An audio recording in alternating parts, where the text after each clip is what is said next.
¿qué tal? ¿Cómo están?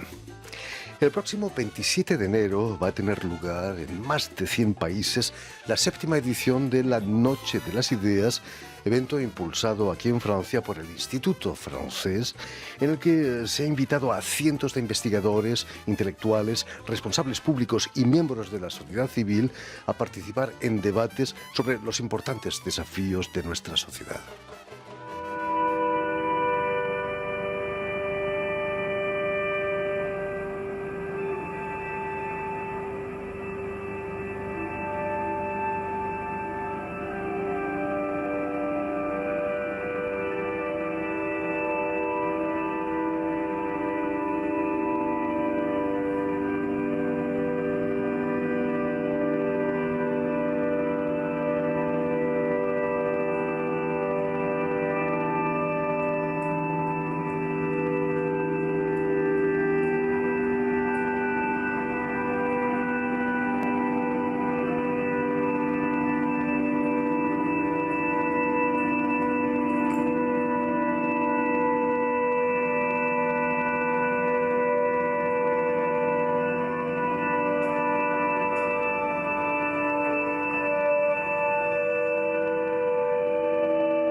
Y para hablarnos de esta Noche de las Ideas, que este año posee una importante dimensión europea, no en vano Francia acaba de asumir la presidencia de la Unión Europea, tenemos con nosotros a Eulalia Rubio, doctora en Ciencias Políticas por el Instituto Universitario Europeo de Florencia, allí en Italia. Buenas tardes, Eulalia. Hola, buenas tardes. Sobre todo, muchísimas gracias por haber aceptado nuestra invitación. Encantada.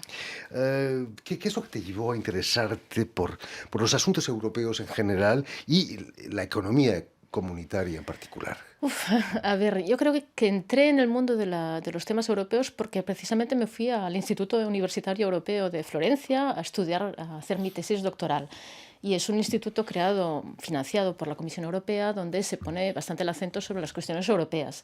Y ahí hice una tesis doctoral concretamente sobre la utilización de fondos europeos en España y en Italia, y de ahí ya me pareció un tema bastante interesante y acabé, bueno, de allí acabé la tesis, llegué a París y empecé a trabajar en el Instituto Jacques Delors, que en aquel momento se llamaba Notre Europe, por cierto, y ya, bueno, el tema europeo, cuanto más sabes del tema europeo, más te interesa y más te das cuenta que no es tan aburrido como a alguna gente le parece. Imaginar.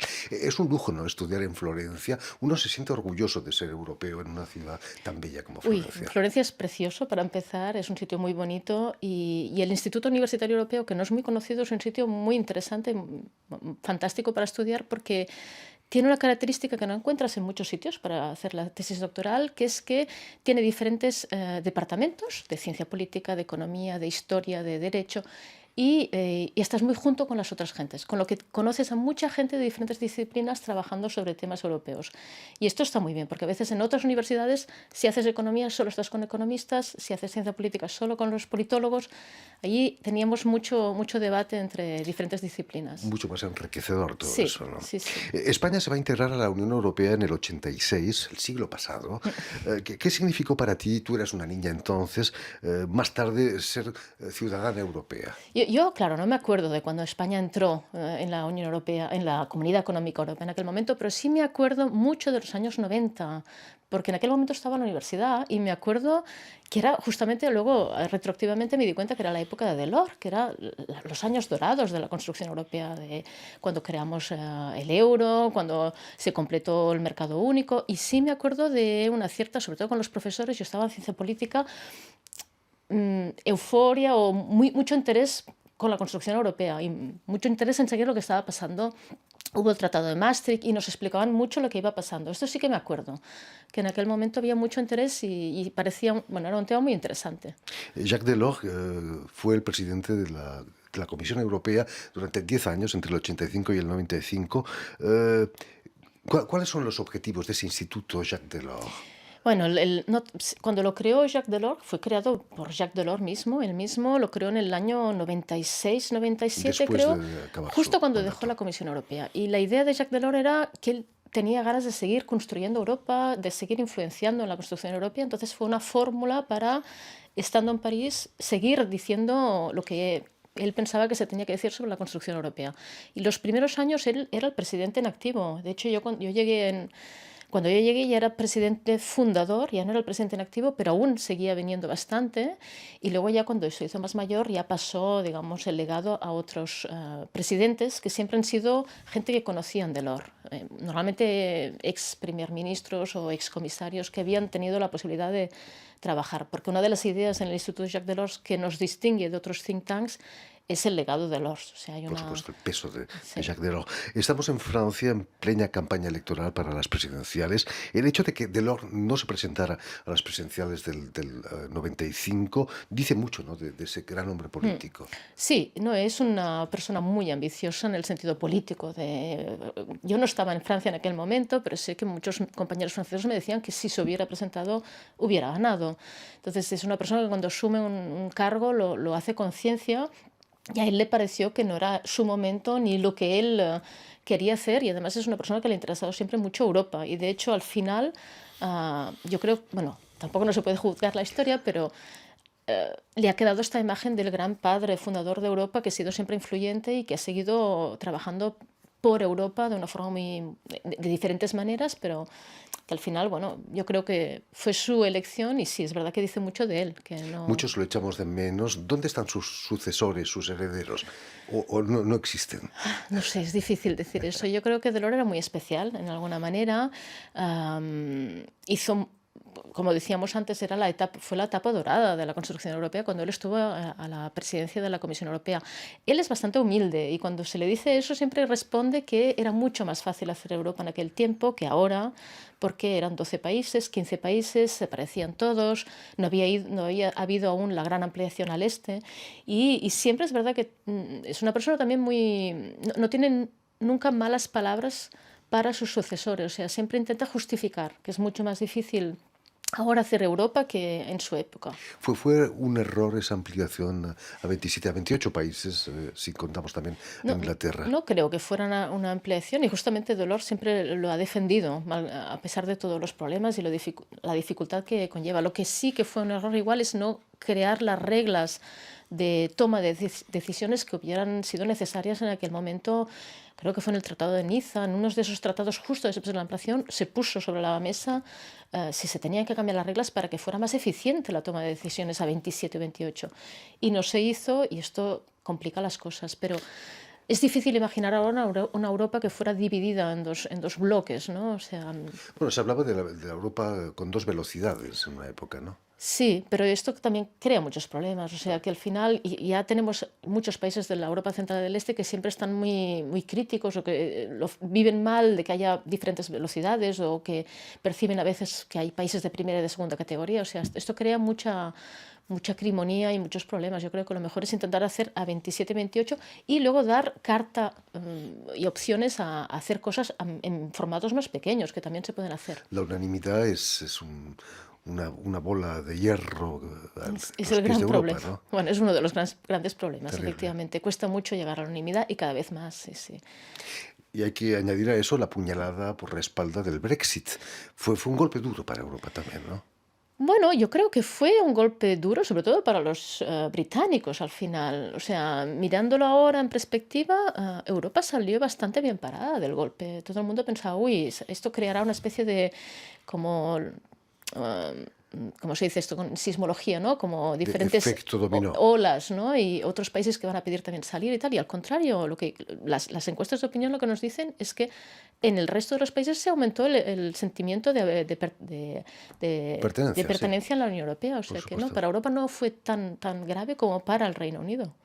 Quizás le falta ilusión a la Unión Europea. Estamos acabando siendo un mercado común como era al principio, en los años 60.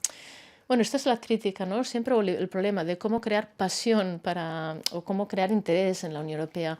Y es verdad que es más difícil porque la escala europea queda más lejos de la vida cotidiana de los ciudadanos. Y es una de las cosas, por ejemplo, que en el Instituto siempre intentamos hacer ver a la gente que lo que se decide en Europa toca al final a la vida de cada día. Yo creo que decimos mucho eso, pero cuando pensamos en los años 90, justamente el tema europeo era un tema de élites, era un tema, la gente no seguía tanto. O sea, ahora por bien o por mal, seguimos más lo que se decide a nivel europeo. Miremos lo que ha pasado con la vacuna, que en los años 90, cuando se creaba el euro y así, no era un tema que la gente supiera tanto. Entonces, yo creo que no estamos tan mal en este sentido. Somos culpables quizás los medios de comunicación de no hacer la pedagogía necesaria para que la gente comprenda qué pasa en Bruselas y en Estrasburgo, por cierto. Sí, sí que hay un poco, ahora no te diré todo concretamente, pero hay un poco de problemas. El hecho de que el mundo mediático sea nacional, ¿ya? Que esté todo organizado con redes nacionales, con empresas nacionales, hace que la visión siempre, la óptica siempre sea muy nacional. Hablamos de Europa y, por ejemplo, en España o en Francia se habla de Europa. ¿En qué nos va a afectar a los intereses de nuestro país muchas veces? ¿No? La decisión tomada a nivel europeo, no pensamos en términos europeos, del interés europeo.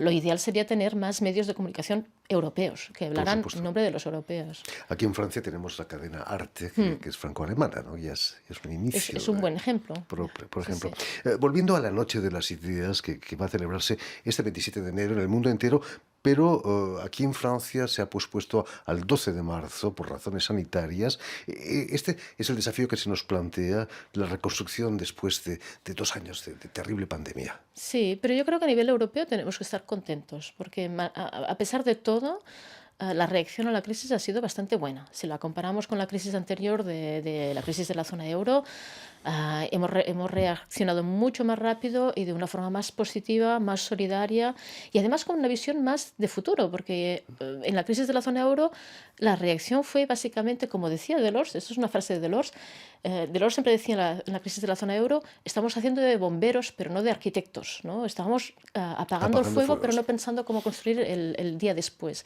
Y ahora estamos haciendo las dos cosas a la vez, porque bueno, hicimos este plan de recuperación, estos fondos de recuperación, pero son también fondos para ayudar a la economía y a la sociedad a ir hacia la transición climática, digital, o sea que hay una visión también de largo término que no teníamos en la última crisis. El presidente francés Emmanuel Macron combatió la pandemia con su ya famoso cueste lo que cueste. Es una manera de volver al Estado fuerte, protector, que el ultraliberalismo estaba destruyendo, ¿no? Sí, sí, ha habido un cambio de paradigma y no solo en Francia. O sea, yo creo que Francia debe estar contenta porque muchas de las ideas que siempre los franceses pedían o luchaban para imponer o para poner adelante a nivel europeo, ahora son dominantes. El tema de un Estado fuerte, el tema de utilizar el gasto público de forma importante cuando hay una crisis, el tema de la política industrial, el tema de la soberanía, de la autonomía estratégica, todos son ideas muy francesas. O sea, estamos en un momento, digamos, dulce para el pensamiento francés europeo, en cierta medida. Nuestros oyentes, Eulalia, y también telespectadores, se encuentran sobre todo en América Latina. La construcción europea puede servir de ejemplo también para un cierto panamericanismo allí, aunque no funciona muy bien allí. Bueno, hay algunas cosas ahí, ¿no? Tienen algunos acuerdos de Mercosur, por libre supuesto. Mercosur, etcétera. Pero es verdad que, bueno, sí, estaría fantástico que pasaran en otros lugares, pero es verdad que es difícil. La construcción europea es muy, es una rara avis, o sea, es una cosa muy especial y que se ha dado en Europa por una conjunción de factores también, porque hubo una guerra, porque entonces, y que cuesta mucho mantenerla y cuesta mucho justamente hacer pedagogía. No es fácil porque va más allá de un mercado. Este es el gran reto, de hecho, porque en el fondo hay una dimensión política. Importante, ¿no? Bueno, cuando tienes estados soberanos es muy difícil implantar esta dimensión política transnacional. Curiosamente, en América Latina debería ser más fácil, tienen un solo idioma. ¿Cuántos Sí, idiomas tenemos en Europa? ¿10, 12? tantísimos. No me preguntes porque no lo sé, pero No los he tantísimos. contado. Sí, sí, sí. Debería ser mucho más fácil, ¿no? Sí, Y además una misma cultura, una misma religión. ¿Cuál es sí. el problema? Sí, esto yo tendrías que preguntarle a un experto de Sudamérica más que a mí. Pero sí, sí, efectivamente, lo que te demuestra que no solo la lengua es el único factor bueno, de relación, bueno, de crear esta identidad común, de hecho, ¿no? Los nacionalismos son el anti-FIRT de Europa. Gente como Víctor Orbán en Hungría, en Polonia, están destruyendo desde el interior Yo diría la que es Unión la Europea. principal amenaza que tenemos, ¿eh? Más allá de las amenazas exteriores que también existen, pero las amenazas exteriores, Rusia, China, a veces sirven para unir también, porque te das cuenta que te hacen crear conciencia de que tenemos que estar juntos. El tema del Estado de Derecho, de los países que ponen en cuestión los principios básicos de la construcción europea, es grave y es una Sí, es un caballo de Troya, ¿no? Es algo que tenemos adentro y que puede complicar mucho el día a día y y la construcción europea en los años que vengan. Por supuesto. El 12 de marzo va a tener lugar aquí en París la Noche de las Ideas en el Collège de France, la Académie Française, y van a reunirse más de 50 jóvenes para debatir y ofrecer proposiciones para el futuro. Si te diesen la oportunidad de hacer una proposición, ¿qué es lo que pedirías a los Reyes Magos Sobre Europa. europeos? Pues no sé, ahora me coges que no sé qué te pediría. Yo pediría, igual, yo trabajo mucho sobre temas económicos, igual una cosa muy concreta sería hacer permanente este fondo de solidaridad que hemos creado con la crisis, que es muy útil, que es por la primera vez nos hemos puesto de acuerdo en meter la deuda en común y en ir a los mercados y pedir dinero juntos y hacer cosas en común con este dinero. Y estaría muy bien intentar hacerlo permanente, intentar perenizar esto, que nos sirva no solo para esta crisis, sino, por ejemplo, para la transición climática. Esto quizás pediría. A pesar de la terrible oposición de los países del norte, A ¿no? pesar, sí. Vamos Eh, a ver. Hemos aprendido mucho nosotros también los países del sur, como Grecia, España, Italia, de los países del norte. Nos hemos europeizado quizás un poco más. Sí, bueno, la visión de Europa es muy diferente en cada país, ¿no? Yo creo que en los países del sur ha habido un cambio en la visión que teníamos de Europa. Hasta ahora teníamos, cuando entró España, Portugal en los años 80, había una visión en parte muy idealista y muy optimista y muy positiva. Nos ayudaba a ir a más social, a más aumentar la calidad de vida, a democracia, todo era positivo de Europa y había muy poca crítica. Con la crisis de la zona euro cambiamos brutalmente, entonces era todo negativo, ¿no? Y ahora estamos en un momento que empezamos a ver las cosas, bueno, un poco como son, que a veces Europa, hay cosas que nos gustan, Europa es un sitio donde se hacen políticas, hay decisiones políticas europeas que nos gustan y hay otras que no nos gustan. No hay que perder la confianza en Europa. En fin, pues ya lo saben. Tienen una cita el 2 de marzo aquí en París, el 12 de marzo, perdón, aquí en París en la Académie Française, pero este 27 de enero pueden debatir en el Teatro Variedades, en el Centro Histórico de Quito, en Ecuador, también en la Alianza Francesa de Trujillo, en Perú, o en la Alianza Francesa de Córdoba, en Argentina, el 28 no el 27. Muchísimas gracias, Eulalia Rubio, por haber estado aquí con nosotros. Recordamos que eres doctora en Ciencias Políticas por el Instituto Universitario Europeo de Florencia, allí en Italia. Permíteme también que dé las gracias a Vanessa Loiseau y a Julien Leng, quienes se han ocupado hoy de la realización del programa, y saludar también a nuestros telespectadores que nos siguen en el continente americano gracias a la cadena Unión Continental Latinoamérica, UCL para los amigos, y la red TAL, que reúne televisiones públicas y universitarias de toda América Latina. Y a ustedes, muchísimas gracias por su atención y les damos cita para una nueva edición de El Invitado de Radio Francia Internacional.